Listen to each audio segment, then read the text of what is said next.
Smart Achat vous est présenté par Amazon Business. Repensez vos achats.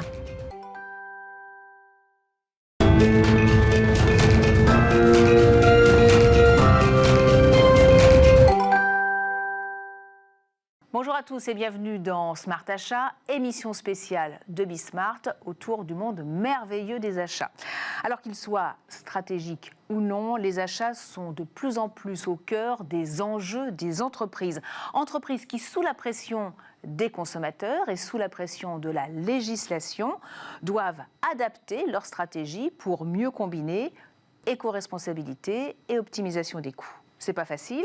Alors, dans ce contexte, comment sélectionner ses fournisseurs? Comment comprendre, intégrer ces nouvelles normes, ces nouveaux labels? Comment engager tous les collaborateurs dans une démarche plus éco-responsable? Et surtout, quel profil d'acheteurs pour favoriser l'innovation? On va en parler avec mes trois invités. Et j'ai le plaisir d'accueillir Mélissa Essinguet. Bonjour. Bonjour. Vous êtes directrice commerciale France Amazon Business. Bienvenue. Olivier Winstock, fondateur de Agile Buyer. Bonjour Florence Duprat. Conseiller en achat. Bonjour. Bienvenue sur ce plateau. Et Dominique Lebigot, directeur d'achat de Wait & See. Bonjour. Bonjour également et bienvenue sur ce plateau. Alors, on va parler du sujet clé de cette émission, c'est-à-dire l'innovation, tout ce qui est éco-responsabilité aussi, mais l'innovation dans le secteur des achats, c'est vraiment un enjeu majeur aujourd'hui ? Alors oui, vraiment majeur. Au cours des 3 dernières années, faut quand même se rendre compte que les acheteurs ont dû faire face à une crise sanitaire sans précédent, avec un impact sur la supply chain, l'approvisionnement, un contexte inflationniste aussi extrêmement important, agissant sur les coûts de leurs achats, et aussi une urgence écologique. Et donc, pour faire face à ces 3 éléments majeurs, innover, c'est vraiment la seule manière d'arriver à survivre, entre guillemets, si je puis dire, dans le secteur des achats. Oui, donc c'est vraiment un élément clé. Je m'adresse à tous les deux, là. Oui, l'innovation, c'est un élément clé. L'innovation qui vient des fournisseurs. Je rappelle juste que 80% de la valeur dans une entreprise vient de l'externe, donc des fournisseurs, et 20% vient de l'interne. Donc clairement, travailler avec ces fournisseurs d'une façon intelligente, d'une façon innovante, d'une façon durable, il n'y a pas le choix. Il n'y a plus le choix. L'innovation, il n'y a plus le choix. Il faut y aller parce que c'est comme ça qu'on va créer du chiffre d'affaires, qu'on va créer de la rentabilité. Effectivement, les directions achats sont un très bon support au développement du business. L'innovation, c'est accéléré chez Wait & See. Il n'y a plus le choix, effectivement. Chez Wait & See, comme partout ailleurs, de toute façon, comme vous dites, on n'a pas le choix. Mais j'irai même un peu plus loin. En fait, compte l'innovation, c'est dans l'ADN du métier de l'acheteur. Parce que c'est un métier qui se réinvente tous les 10 ans. L'acheteur d'il y a 40 ans n'exerce pas du tout le même métier que l'acheteur aujourd'hui. Et donc, ce renouvellement, cette réinvention force l'innovation de toute façon. Alors, toute la question est de savoir aussi qu'est-ce qu'on entend par innovation. Ça passe, on l'a vu, par la digitalisation qui s'est bien sûr accélérée depuis la crise sanitaire. Mais l'innovation, c'est pas seulement les avancées technologiques. Non, c'est pas du tout. Enfin, c'est pas que les avancées technologiques. C'est aussi une manière de se réorganiser en tant que fonction achat, de mettre en œuvre une nouvelle manière d'acheter. Et effectivement, comme Dominique le disait, c'est vraiment de se saisir des innovations pour se réorganiser et aller un cran plus loin dans la manière dont on achète, en repensant.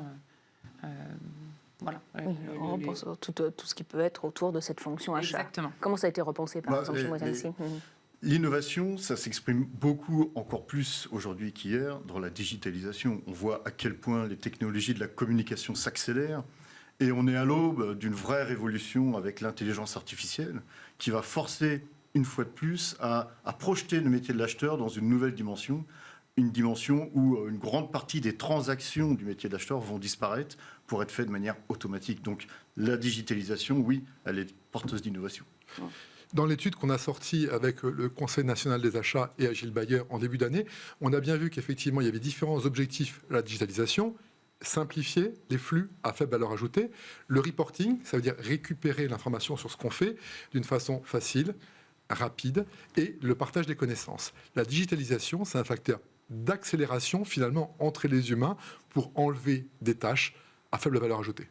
Alors, oui, quelque chose à ajouter peut-être Oui, je voulais juste ajouter dans une des études de Walker Sands en 2022, 88% des décideurs achats qu'on a interrogés exprimaient l'envie et le besoin d'utiliser la digitalisation et d'acheter, par exemple, en ligne pour faire leur métier et gagner du temps pour se concentrer sur les tâches à vraie valeur ajoutée.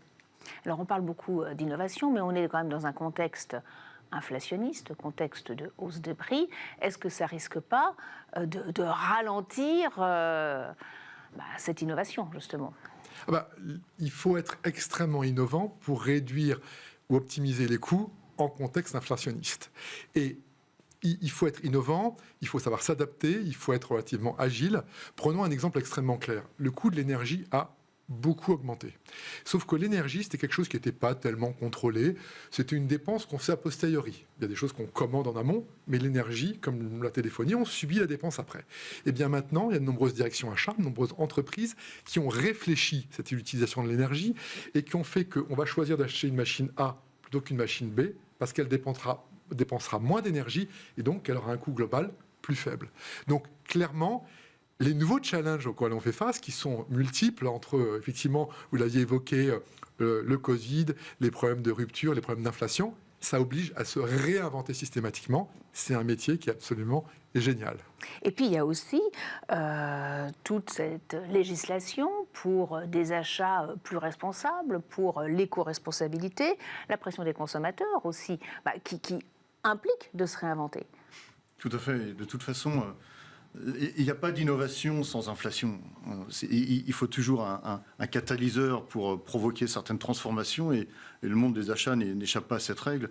La réalité des coûts qui augmentent parce qu'on est dans une logique aujourd'hui, on en reparlera peut-être un peu plus tard, mais de remettre un petit peu, ramener le sourcing proche des lieux de consommation, des lieux de production, plutôt que d'aller chercher à l'international. Ça va évidemment apporter des facteurs d'augmentation des coûts. Et c'est là où les achats peuvent apporter en retour des solutions très pragmatiques, très concrètes de réduction des coûts par l'économie circulaire. Oui, parce que toute la question, et vous allez tous répondre, c'est de se dire, est-ce qu'on peut concilier maîtrise des coûts et toutes ces exigences de durabilité? Réponse, oui. Oui, clairement. Et justement, c'est le sens de l'histoire. On a cet historique dans lequel s'est inscrit l'économie mondiale depuis 150 ans, qui consiste en fait à produire pour vendre, pour consommer et pour retourner dans le garbage, à la poubelle. Et c'est ce cycle continu-là qui a épuisé et qui épuise les ressources naturelles. Il faut qu'on switch dans un cycle nouveau, qui est l'économie circulaire, où on recycle plutôt que de mettre en fin de vie les produits à la poubelle, qu'on les recycle dans l'organe de production, ce qui permettra de moins consommer, de consommer autant, mais de moins produire et de moins gaspiller. Oh, il y a quelques beaux exemples là-dessus. Aujourd'hui, si vous avez le choix entre acheter un immeuble haute qualité environnementale ou un immeuble passoire, évidemment, l'immeuble passoire coûtera moins cher. Sauf que vous consommez de l'énergie. Et donc, au bout de 7 à 10 ans, suivant les expertises, eh bien, l'immeuble passoire coûtera plus cher. Et donc, sur la durée de vie, un immeuble passoire énergétique coûte beaucoup plus cher. Les exemples, ils sont extrêmement nombreux entre le lien entre l'éco-responsabilité et les achats. Moi, il y a un exemple que j'aime bien, c'est qu'il y a 10 ans, 15 ans, quand on avait une bouteille d'eau, une bouteille de shampoing dans la main, eh bien, elle tenait dans la main. Aujourd'hui, une bouteille d'eau qui est finie, avec la main, vous pouvez l'écraser. Vous ne pouviez pas il y a 15 ans. Pourquoi ? Parce qu'il y a moins de plastique dans les bouteilles, elles sont plus légères, donc moins coûteuses à transporter, et elles coûtent moins cher parce qu'il y a moins de plastique. Donc on voit qu'il y a un travail qui est fait. Alors évidemment... Il y a encore du plastique. Il y a encore du plastique, mais on va dans le bon sens. Moi, il y a un exemple que j'aime beaucoup, justement, chez Moët Hennessy. La marque Ruinart a fait une bouteille de champagne. Dans les bouteilles de champagne, il y a beaucoup de packaging. Et là, ils ont supprimé tous les packaging, ils ont juste gardé une coque en papier, 100% recyclable. Et donc, ils ont enlevé 90% de matière. Et là, ils ont eu un produit qui était moins cher, complètement écologique. Et surtout, c'est ça qui est absolument génial, c'est que cette coque avait l'air extrêmement luxe. Et déjà qu'ils ont des belles ventes, mais alors là, ça a encore plus explosé les ventes en donnant quelque chose de très, très beau. Donc ça se fait sous la pression de la réglementation, finalement, ces démarches RSE. Ça se fait aussi sous la pression des consommateurs. Oui, et effectivement, il y a vraiment une prise de conscience aujourd'hui de la part des citoyens, des consommateurs, qui est suivie par la réglementation, de cette exigence et cette urgence écologique. Et c'est vrai que chez les clients qu'on a chez Amazon Business, c'est visible. On a parlé de l'inflation. Oui, bien sûr. 47% des décideurs achats qu'on a interrogés, le prix, c'est toujours clé. Néanmoins, cette préoccupation sur arriver à lier cette exigence de coûts réduits et cette responsabilité sociale est importante. Je vais juste prendre l'exemple on travaille avec un client qui est très intégré dans son écosystème local en Occitanie, donc dans le secteur des cosmétiques. Et ce client, quand on a commencé à échanger, le point 1, c'était comment je peux faire pour arriver à inciter mes acheteurs, mes employés à acheter de manière plus responsable, à avoir accès à une sélection qui, certes, est économique et intéressante, mais me permettent de mesurer et d'être sûr que je réduis mon empreinte écologique, où il y a moins de packaging, comme vous le mentionnez, est local, parce que je peux filtrer mon catalogue sur des fournisseurs locaux. Et effectivement, chez Amazon Business, c'est quelque chose qu'on fait en permettant de filtrer le catalogue sur les produits plus éco-responsables, sur les fournisseurs locaux. C'est leur permettre d'avoir accès à beaucoup de sélections, des prix réduits, mais d'avoir un impact social et écologique. Et ce qui fait que les acheteurs, aujourd'hui, sont un peu des influenceurs, quelque part. Exactement, mais ils ont vraiment un rôle stratégique pour moi dans la société, dans leur entreprise, pour faire en sorte que le changement arrive plus vite, malgré les crises, malgré les contextes, parce qu'en innovant, en achetant sur différentes plateformes, en réfléchissant à comment travailler mieux avec les acteurs locaux, ils impulsent le changement, ils engagent la direction générale aussi, mais aussi les employés et les collaborateurs à avancer dans le changement. Oui, donc les acheteurs, finalement, doivent tout le temps se mettre à la page. Ah mais de toute façon, ils ont une telle position dans le business model des entreprises aujourd'hui qui va grandir demain. Aujourd'hui, les acheteurs représentent 50% de l'environnement d'une entreprise. C'est-à-dire que tous les marchés amont et marchés fournisseurs sont aujourd'hui un environnement qui est un peu spécifique, différencié des marchés clients. Mais demain, avec les nouvelles technologies de communication, les connexions entre les acteurs amont et les acteurs aval vont se multiplier, ce qui va en fait aboutir à avoir un seul marché externe. Et là, vraiment, on aura lieu d'utiliser au maximum les relations fournisseurs pour organiser ces économies circulaires, pour voir même impliquer nos partenaires fournisseurs dans une dynamique de croissance mutuelle de chiffre d'affaires. Et les critères de durabilité donc, qui prennent de plus en plus de place. Et vous avez fait une étude en la matière. Où en sont les directions d'achat, justement? Alors effectivement, c'est l'étude dont je parlais tout à l'heure, qui a été publiée avec le Centre national des achats, le CNA et Agile Bayer. On s'est rendu compte que 70% des directions achats ont des objectifs de RSE. 70%, c'est important. C'est d'autant plus important qu'en fait, on se rend compte que plus l'entreprise est grande, plus il y a des objectifs de RSE. Et je rebondis sur votre point de tout à l'heure. Vous évoquiez tout à l'heure, Florence, le fait qu'il y avait des réglementations. Et effectivement, plus l'entreprise est grande, plus elle a des réglementations. Donc aujourd'hui, le RSE aux achats dans l'entreprise, c'est une réalité. Ce n'est pas une projection pour demain. Je sais très bien que peut-être certaines et certains qui nous écoutent, qui doivent se dire l'éco-responsabilité, les achats. Non, si, aujourd'hui, c'est une réalité qu'on vit et qui est tout à fait là. La question qui va avec, c'est quel est le point le plus important pour les entreprises en termes d'éco-responsabilité. Le point numéro 1, c'est l'empreinte carbone.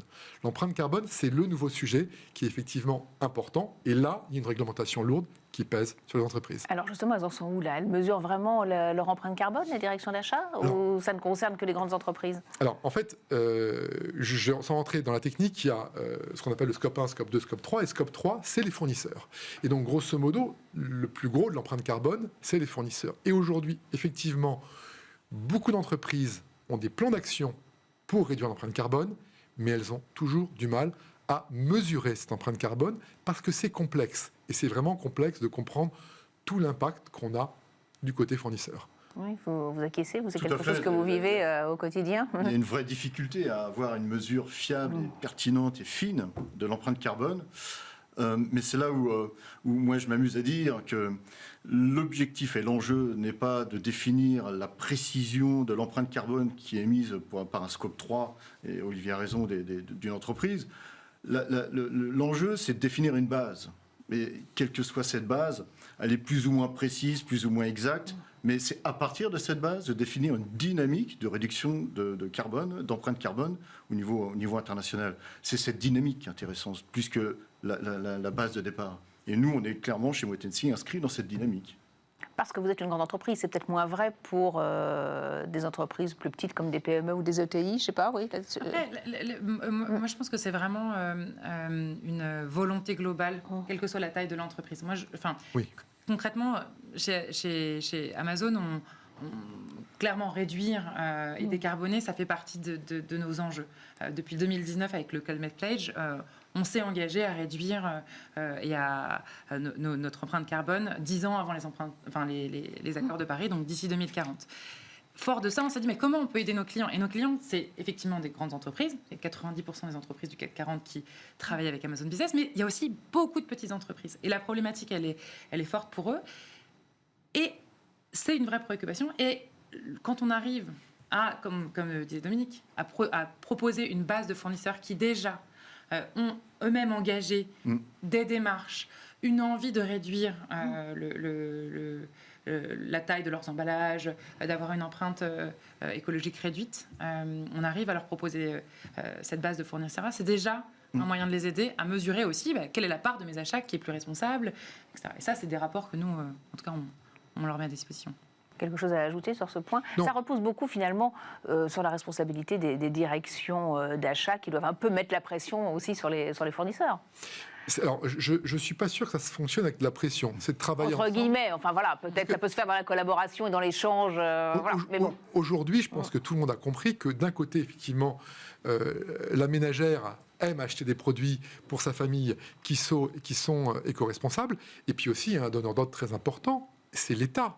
Oui. Quand je dis l'État, ça va être les mairies, les départements, les conseils régionaux, les ministères qui achètent énormément et qui sont des grands donneurs d'ordre. L'État, c'est aussi des politiques. Je vous prends juste un exemple. L'État est le plus grand restaurant de France. Pour vous donner un chiffre, les élèves, il y a 7 millions d'élèves qui mangent à la cantine toutes les semaines. 7 millions. Ça veut dire quoi? C'est-à-dire que l'État, sous toutes ses formes, va acheter à manger pour ses élèves et derrière, il y a des parents qui sont aussi des électeurs. Donc, ce principe d'éco-responsabilité, il est aussi poussé par toutes les formes de pouvoir politique et toutes les formes de pouvoir public. Donc, vous, par exemple, comment vous sélectionnez vos fournisseurs en fonction de ces critères? Comment est-ce que vous discutez avec eux? Vous les aidez justement à engager ces démarches plus responsables? Sur le fait que ce n'est pas sous la pression qu'on dit qu'on obtient nos fournisseurs de s'engager avec nous. Là, clairement, nous, ce qu'on essaie de faire et ce qu'on fait, c'est d'inscrire dans les critères de choix de nos fournisseurs cet aspect éco-responsable de réduction de carbone. On demande à nos fournisseurs d'avoir un plan de réduction de carbone pluriannuel. Pour ceux qui ne l'ont pas, on les accompagne pour qu'ils en aient un. Et nous, c'est un peu notre engagement vis-à-vis de Scope 3. Mais l'une pour rebondir aussi à ce que disait Olivier, et puis je suis d'accord avec Mélissa, l'une des réalités qui fait que c'est le sens de l'histoire de toute façon et qu'on ne peut pas revenir en arrière, c'est que les nouvelles générations de jeunes arrivent sur le marché du travail aujourd'hui et ont cette sensibilité très forte. Et si nous, on veut pouvoir continuer à attirer des talents et à retenir ces talents, il faut qu'on ait clairement mis les enjeux de décarbonation et développement durable au cœur de nos stratégies d'achat. Ça demande pas mal d'agilité quand même. Oui, ça demande beaucoup d'agilité, mais c'est exactement ce que Dominique disait aussi tout à l'heure, et Olivier aussi, mais la fonction achat, c'est vraiment fait pour ça. Je pense que quand on est acheteur, on a en soi cet ADN qui fait que on a envie d'arriver à ces objectifs en étant intelligent, en trouvant des solutions annexes. Et à nouveau, on parlait de catalyseurs avec les différentes crises qu'on a traversées au cours des dernières années. Effectivement, on a été capable, et les acheteurs et nos clients étaient capables de démontrer beaucoup d'agilité. Et ce qui fait que les directions d'achat sont de plus en plus stratégiques. Alors, sont de plus en plus stratégiques. On le montrait d'ailleurs dans l'étude. Maintenant, on est à peu près 70% des entreprises où il y a un membre achat, au COMEX ou au CODIR, ce qui montre qu'effectivement la fonction achat devient de plus en plus stratégique. On a une grande chance en France, on a sans doute les meilleures écoles d'achat de toute l'Europe. Il y a le MAI de Bordeaux à MAI de Kedge, on a le DESMA, on a Montpellier, on a plein de gens qui font... Et il y a beaucoup d'acheteurs qui sont formés en France. Je pense qu'en France, on a les meilleurs acheteurs d'Europe. Alors, cette démarche d'innovation, cette démarche de durabilité, de RSE, est-ce qu'elle doit être portée uniquement par les directions achats des entreprises ou est-ce qu'il faut engager tous les collaborateurs dans cette démarche? Moi, je dirais qu'il faut à la fois engager l'ensemble des collaborateurs qui tous doivent être concernés et tous ont une carte à jouer pour réduire l'empreinte carbone, pour avoir des stratégies de développement durable, mais pas que en interne. Il faut aussi engager tous les acteurs en externe. Et c'est là où le métier d'acheteur va devenir encore plus intéressant demain, c'est que plus on avance dans ce tournant que prend le métier d'achat aujourd'hui, plus l'intelligence artificielle va automatiser les transactions dans notre métier, ça va nous libérer du temps pour pouvoir faire des choses beaucoup plus stratégiques encore. L'une de ces choses les plus stratégiques, c'est de ne plus considérer notre métier comme de gérer des fournisseurs, mais gérer des écosystèmes de fournisseurs. C'est-à-dire comprendre dans un même écosystème quels sont les différents acteurs clés, pas seulement nos fournisseurs de rang 1 ou de rang 2 ou de rang 3, mais quels sont tous les acteurs d'un même écosystème concerné. Quand il s'agit de reconstruire ou d'inventer l'économie circulaire, il va falloir créer de l'intelligence collective à l'intérieur d'un même écosystème fournisseur. Donc, piloter les écosystèmes fournisseurs, ça devient la clé pour le métier d'acheteur de demain. Ça a été très très bien fait, entre autres par l'industrie aéronautique, qui a été obligée de travailler en écosystème très très tôt et qui a pu vivre beaucoup de crises. Aujourd'hui, l'industrie aéronautique française, elle est leader dans le monde parce qu'elle a réussi à travailler avec tous les fournisseurs et même des très petits, des tailles moyennes et des entreprises absolument mondiales. Donc, l'intelligence de l'écosystème, comme l'évoquait Dominique Le Bigot, est extrêmement importante. C'est pour ça qu'effectivement, on n'est pas dans la mise de pression, mais dans la compréhension commune, d'objectifs communs, où on gagne ensemble dans ce genre de situation. Ça, si je puis me permettre, ça va même encore plus loin. On parle aujourd'hui, on parlera de plus en plus demain, non plus de compétition entre fournisseurs, mais de collaboration entre fournisseurs. Et ça, dans le métier de l'acheteur, on n'a jamais vraiment été sollicité pour créer cette collaboration, faire travailler nos fournisseurs ensemble plutôt que les uns contre les autres. Et oui, donc là, on change un peu de paradigme, finalement. Complètement. Moi, je ne suis pas sûr qu'avec l'automatisation des transactions, je ne suis pas sûr que demain, les acheteurs continueront à gérer les appels d'offres. Ça se fera pour beaucoup de manière automatique. Je ne suis même pas sûr que demain, les acheteurs continueront à négocier des prix. Parce que ça se fera de software à software, de négociation de robot à robot, et les prix se fixeront de manière naturelle. L'acheteur sera beaucoup plus sollicité pour comprendre les écosystèmes, influencer les écosystèmes et apporter une vraie valeur ajoutée sur le long terme. Et comment situe... Alors oui, je vous réponds. Non, mais je plus sois ce que Dominique vient de dire, parce que vraiment, je pense qu'aujourd'hui, il y a une volonté, comme on dit, d'être agile, c'est-à-dire aussi de repenser la manière dont on achète. Parce que on parlait de auprès de quel fournisseur on achète, mais aussi comment on achète. Traditionnellement, on faisait effectivement beaucoup d'appels d'offres sur des très longues périodes, mais la réalité, c'est qu'au cours des 3 dernières années, comme on se disait, il y a eu tellement d'incertitudes, tellement de complexité qui est venue s'ajouter, que les acheteurs ont commencé à réfléchir. Est-ce que je ne peux pas aussi diversifier mes risques? Est-ce qu'en choisissant bien mon partenaire ou mes partenaires commerciaux, je ne peux pas passer sur un modèle effectivement par exemple de marketplace pour certains types d'achats, où effectivement les prix sont plus dynamiques, où on peut travailler à pas réfléchir forcément tout le temps à quel prix je vais acheter les produits, parce que je sais que ça va être compétitif, pour me concentrer sur telle ou telle catégorie d'achat, je vais faire autre chose et je vais ajouter de la valeur, créer des écosystèmes, penser à comment je peux contribuer différemment à influencer ma société, parce que il y a une partie qui est faite de manière plus dynamique. Et justement, vous me devancez, c'est la question que je vais vous poser. Voilà, quel rôle peut jouer une marketplace comme la vôtre? Je pense qu'une marketplace, c'est un bon moyen de lancer l'innovation au sein de la fonction achat. Alors, bien sûr, pas que, mais c'est aussi un bon moyen. Et on le voit, nous, chez Amazon Business, avec nos clients. C'est un bon moyen de tester la capacité qu'une entreprise a à travailler avec des prix dynamiques, avec plus de choix, plus de produits différents, plus de fournisseurs pour diversifier les risques. Et cette diversification des risques, en maintenant quand même un prix compétitif, parce que sur les marketplaces, on peut gagner jusqu'à 10% de réduction, en tout cas d'économie par rapport à un achat traditionnel.